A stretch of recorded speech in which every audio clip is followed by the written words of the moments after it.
What's going on? All right, well, this is practice number 9, so we got 8 under our belt. First time today that we have full pads. So we've had a lot of installation days, a lot of teaching. Have had really good work, been very happy with that, but today is the first day that we'll tackle, so we'll find out a lot about our guys here today. Were you able to watch the game last night, the basketball game? I did. And how does a football coach watch a basketball game? Well, I'm kind of a basketball guy. You know, I've been to probably 10 games this year, regardless of what Mike Carey says. But I am kind of a basketball guy. That was a phenomenal game last night. It really was. I mean, you know, it was sad to see our season come to an end. Villanova's pretty good. I think we would all agree with that. You know, when you shoot that well behind the 3-point line, you're probably going to win a lot of games. But great season for Hugs. And, you know, it's Carter and Miles. It's obviously sad to see their careers come to an end, but it was a great game. Last couple of weeks, have you gotten pretty much what you wanted to out of the learning process and technique and things of that nature? Yeah, our installation stuff's over. Okay, so for the remainder of spring here today, and you know, the remaining, I guess, would be 6 practices will be more situational type stuff. You know, there'll be 3 scrimmages, and then a couple of the other days will be, you know, just kind of teaching days off of the scrimmages.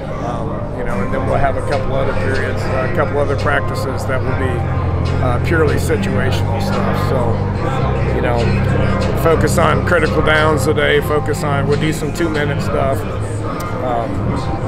You know, so it's been good. I've liked the process of where we're at.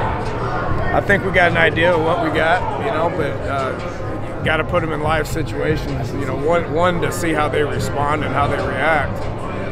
But we got to teach these situations as well, so we'll be able to teach off of it as well. How is Will progressing, and what is his status? Who? Will Greer. Yeah, he's our starting quarterback. So his status is pretty set in stone. He looks like a 5th-year quarterback to me. You know, his 2nd year in this system, and you know, much more comfortable. His timing with the guys is as good as I've seen. So you know, from the quarterback perspective, and it's as good as anybody in the country. Do you feel like that 2nd year for some of these guys is really when it takes off? Man, quarterback-wise, yeah. You know, but you know, obviously I've been here for more than 2 years, but you know, with Jake calling the plays and you know, a new O-line coach, you know, there were some different things that we were doing, you know, and you know, being able to have experienced guys 2nd year in the system is going to be critical moving forward next year. And you have a new analyst? Yeah, it's a familiar face, familiar last name, a guy by the name of Ryan Nealon. You know, I thought he was going to be a doctor. You know, he was a good. It obviously comes from a coaching background, but you know, when I coached him for 2 years, he was this quiet 4.0 student. You know, that played hard when he played, but I always thought he was going to be a doctor. And like, you know, perform surgery on people and stuff like that, but couldn't get the coaching thing out of his blood. You know, has been a graduate assistant for a couple of years, and it's you know, he's a real smart kid. You know, in those analyst positions, it's critical to have a lot of sense, and he's got plenty of that. So I'm anxious to see what he brings to the table. They'll be performing surgery on your opponents now. We will be performing surgery on our opponents. That's a great way of putting it. And that was the first thing I said. He goes, "What's the job?" And I go, "Well, you got to study the opponent and give us as much information as you can." So he's going to do that. But then there is an analytic side to it as well, as far as, you know, self-scouting and doing specific studies, you know, and he's going to be great at that. Carey mentioned the energy that TJ Simmons brings. Is that? Do you hear him? Probably, yeah.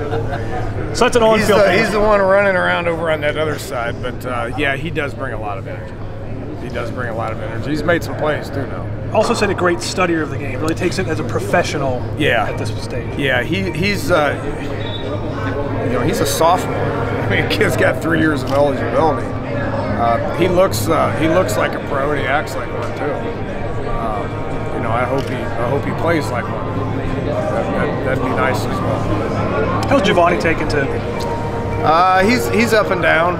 He's still learning, but that's an interesting spot that we haven't had since probably Tyler Urban, which is one of these ex-players that we got here. But that position, the receiving aspect of it comes natural to him.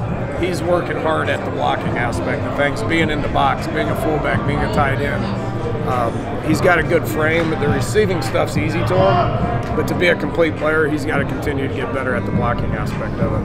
We do have a bunch of former players here. It's an alumni weekend, former player weekend. Got probably, their families. A lot of the families are here as well. So there's about 150 total. Probably about 50 ex-players at this point. First time we've done it. That's not a part of the spring game. So it's been a big hit so far. Tony Gibson mentioned tackling as key. Are you anxious to see how that goes today with first live contact? Yeah, because we haven't done it yet. We've really attacked the basics of tackling. There's a lot of things that can be taught from tracking the ball carriers to fitting the ball carriers. But now it's going to see, can we get them on the ground? So, I'm really anxious. The next time I talk to y'all, I have a little bit better idea of how these guys respond to. What's the first real football that we've played this